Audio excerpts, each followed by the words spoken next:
que enfrenta en este momento. Y cuando ocurren estas cosas, tal como, bueno, pasó con otra gente muy famosa que enfrenta situaciones de salud imprevistas, nos ayuda a todos a, bueno, a poner una luz de alerta, a pensar en qué prevenciones tenemos que tener, qué chequeos tenemos que hacernos habitualmente.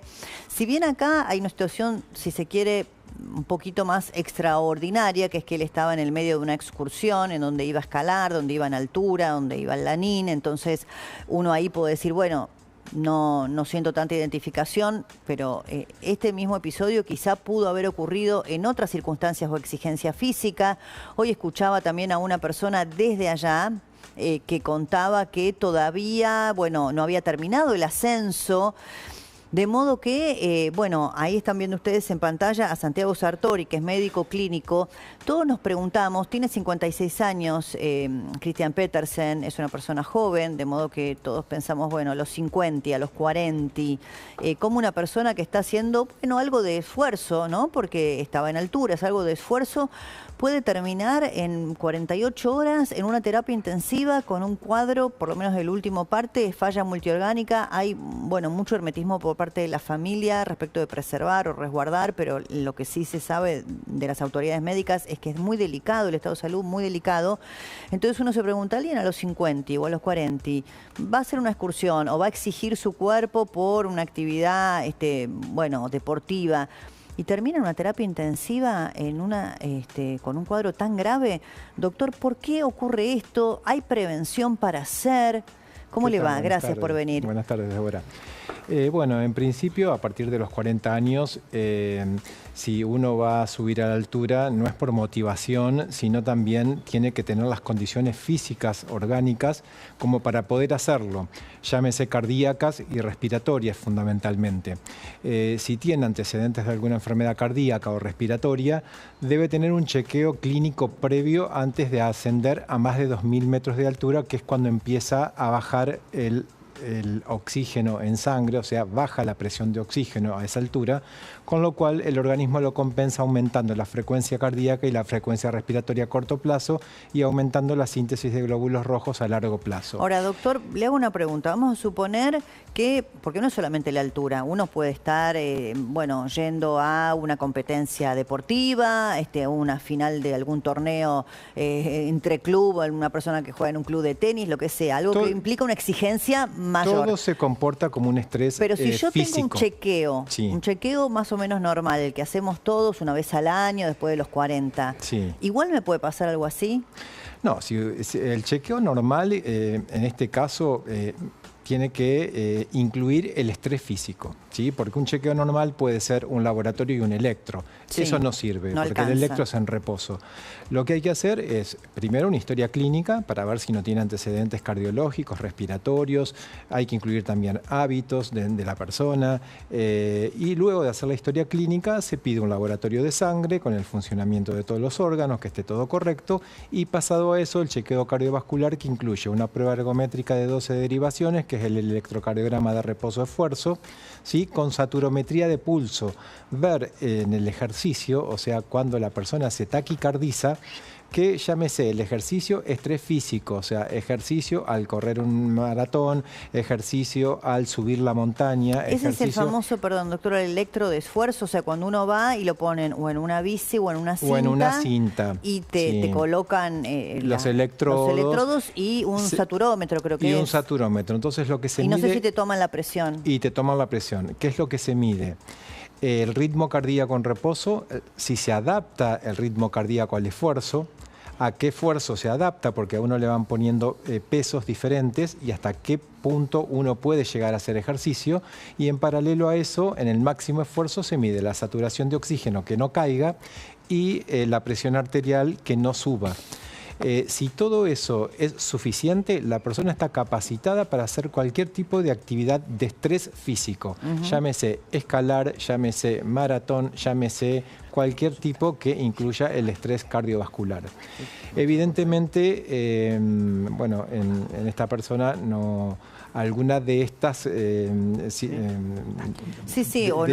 tenía claro, los controles. No estaba... Muchos dicen que lo conocían más, que era una persona que había sido, bueno, toda la vida deportista, que había jugado al rugby de joven.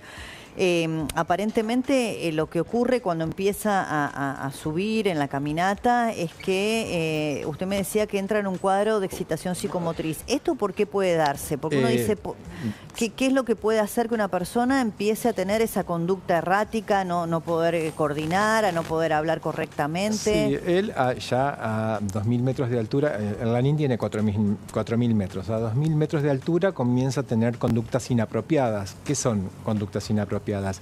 Se saca los zapatos, se saca las medias, empieza a caminar en el frío, pero tremendo, descalzo, y luego empieza a agredir con un cuadro de excitación agresivo hacia sus compañeros.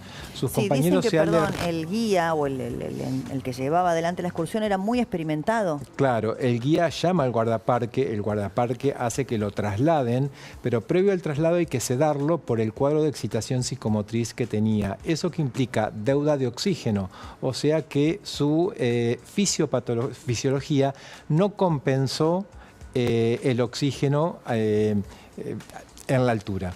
O sea, ahí le quiero hacer una pregunta. Sí. Si usted me dice, bueno, había un cuadro de excitación psicomotriz, para poder bajarlo y atenderlo lo tuvieron que sedar. Sí. Como él tenía falta de oxígeno, ¿la sedación pudo haber jugado en contra del desarrollo del cuadro?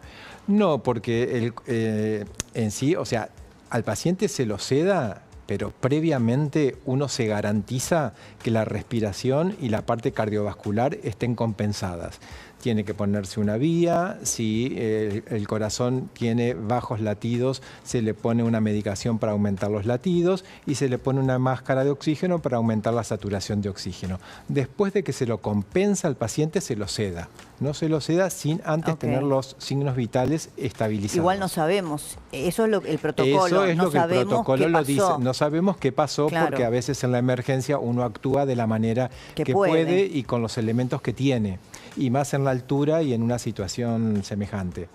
Lo que sí, rápidamente fue trasladado al hospital de Junín de los Andes, que no tenía la complejidad para asistirlo, y ahora está en el hospital de San Martín de los Andes, ventilado, con drogas vasoactivas, con falla multiorgánica y con muchísima dificultad para poder ser trasladado a Buenos Aires en la situación crítica que está sufriendo en este momento. Ese cuadro que usted me acaba de describir, que es el parte, lo que se conoce oficialmente, ¿es grave? Una falla multiorgánica es ¿qué implica? Que claudican todos los órganos. Claudica el corazón, claudica el cerebro, claudica el riñón y claudica el hígado, que son los 4 órganos vitales fundamentales. Con lo cual, para que la persona sobreviva hay que hacer soporte de todas esas funciones. El respiratorio, ventilándolo, asistencia respiratoria mecánica. Cardiológico, haciendo soporte cardiovascular con drogas vasoactivas. Renal, dializándolo. Y hepático, haciendo soporte de la función hepática. O sea que es un cuadro de gravísima complejidad y que está con un porcentaje de mortalidad de más del 90%, por así decirlo. Bueno, muy grave entonces, sí, está doctor. muy grave, muy grave. Aún siendo una persona joven, aún siendo una persona que, bueno, tenía, dicen los que lo conocen, cierto entrenamiento físico, así todo es un cuadro muy grave, de altas posibilidades de mortalidad. Lo que pasó en él es que no pudo compensar la deuda de oxígeno de la altura. Como decía anteriormente, fisiológicamente una persona que pasó por el chequeo clínico cardiológico respiratorio y que puede subir a la altura, en este caso no pudo compensar con su frecuencia cardíaca y frecuencia respiratoria la deuda de oxígeno, y eso lo hizo entrar en un SIRS, sistema de respuesta inflamatoria sistémica, que seguido a eso va a la falla multiorgánica. Le quería preguntar por esto, porque lo he visto muchas veces en alguna ficción o algún documental que retrata situaciones de riesgo en la altura, o también en el caso de los buzos, ¿no?, que se sumergen a profundidades importantes, que nada puede ser resuelto de manera brusca, es decir, ni bajarlo muy rápido de la altura, ni subirlo muy rápido de la profundidad, claro, porque el organismo no lo resiste, ¿correcto? Porque uno dice, bueno, estaba muy rápido en la altura, hay que bajarlo rápidamente. No. Por una cuestión de homeostasis, o sea, de adaptación a los distintos cambios. El organismo no se adapta de un momento al otro a una subida de 2000 metros ni a una bajada sobre la superficie del mar de 2000 metros. Eso se debe hacer en forma progresiva, ¿sí? La subida a la altura por una cuestión de que la frecuencia respiratoria y cardíaca vayan compensando de a poco, aumentando de a poco, porque si no, bueno, claramente la persona se descompensa, no llega a suplir y se descompensa, ¿sí? Al no aumentar la frecuencia cardíaca como corresponde y la frecuencia respiratoria como corresponde, que entra en deuda de oxígeno. ¿Y la deuda de oxígeno para qué es? Para el cerebro, para el corazón, para el riñón, para el hígado, y ahí los órganos claudican. Ahora, respecto de la prevención, acá estamos hablando solamente de un tema de falta de oxígeno y de un corazón que no resiste. Estamos hablando de un tema de presión también, o sea, una persona que tiene o condición de alta presión o de baja presión también tiene una situación de riesgo. No, porque más que nada la compensación es por la frecuencia cardíaca, es por la función cardiológica, no cardiovascular, sino cardíaca en sí. Que la función cardíaca puede estar deteriorada por múltiples otras causas. O sea, un corazón sano, claro, si uno tiene un corazón sano, esto no ocurre. Un corazón sano, que no tuvo un infarto, que no está dilatado por determinadas sustancias, que no tienen ningún otro tipo de patología per se, soporta tranquilamente, pasa la prueba ergométrica y soporta la altura. ¿Y hay algo de la edad? Por ejemplo, ¿hay algún rango de edad en el que estas situaciones sean de mayor riesgo? Estamos hablando de una persona en un límite, ¿no?, que son los 50, Christian Petersen tiene 56, entre la juventud y el adulto mayor. ¿Influye la edad? No influye la edad. ¿Por qué? Porque en las personas jóvenes pueden tener cardiopatías congénitas y en las personas de a partir de 40 años ya son cardiopatías adquiridas, ¿sí? Porque nunca se controló, tuvo colesterol alto y tiene arterias coronarias tapadas, entonces eso hace que haya deuda de oxígeno en el corazón. Porque el corazón se dilató, porque, tiene determinados hábitos. No estoy hablando de esta persona en particular, Sí, está bien, porque uno a veces identifica la situación del famoso, digamos, que atraviesa una situación de salud para pensar, ¿y yo qué debería hacer para, Claro, yo a partir de esto generalizo. El corazón dilatado tampoco puede aumentar la frecuencia cardíaca, porque es como una bolsa, o sea, se contrae mal. Entonces también hay deuda de oxígeno. ¿Y esto qué pasa? En determinadas sustancias de abuso que, pueden hacer que el corazón se dilate, inclusive el alcohol, o sea, que es común, que está aceptado socialmente. Y lo último de este caso que le quiero preguntar, si uno tiene un control cardiológico apropiado, un año, normalmente, siempre a uno le dicen el chequeo, hacételo una vez al año. Sí. Si uno tiene un control cardiológico correcto, en el transcurso de ese año, hasta que ocurre el control siguiente, ¿puede descompensar? ¿Puede haber algo que uno no sepa? No, si uno tiene un corazón sano, en un año no se va a enfermar. Porque uno cuando chequea el corazón, chequea también las arterias carótidas, chequea la aorta, chequea el sistema cardiovascular en general. El sistema cardiovascular no se enferma en meses. Claro, es un proceso, más largo. Y también uno va midiendo los factores de riesgo que puede enfermar el sistema cardiovascular. El colesterol, la presión, el ácido úrico. O cualquier sustancia de abuso. O sustancias de abuso. Sí, claro. Doctor, si usted tiene un minutito más, le pediría que se quede, porque Jan tiene una información, que también, por supuesto, es un tema médico, que está relacionado con la gripe H3N2, que es una variable, una cepa, que hasta ahora no conocíamos y que está generando preocupación. Jan, contame, porque hay una cantidad importante de casos, ¿no? Sí, Débora, se acaba de confirmarlo, así lo comunicó el Instituto Malbrán, también lo refrenda el Ministerio de Salud de la Nación. Los primeros 3 casos en la República Argentina. Argentina es el 4.º país del continente que tiene esta variante circulando en su país después de Perú, Colombia y Chile. Son 2 adolescentes de Santa Cruz y un niño que está internado en la ciudad de Buenos Aires.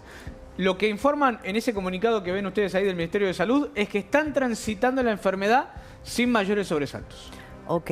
Sí, no sé, a ver, nosotros cuando hablamos de cepas de gripe, nos recordamos mucho la H1N1, después, bueno, todo lo que vino derivado de la pandemia, ¿no? Del coronavirus, bueno, todo lo que es vacunación. No sé, esta cepa, la H3N2, si está alcanzada por las campañas de vacunación habituales. Aprovecho que está usted, doctor, si tiene alguna información para ayudarnos a comprender. Se va a incluir en la campaña de vacunación de este año, ¿sí? Que comienza en marzo y finaliza en mayo.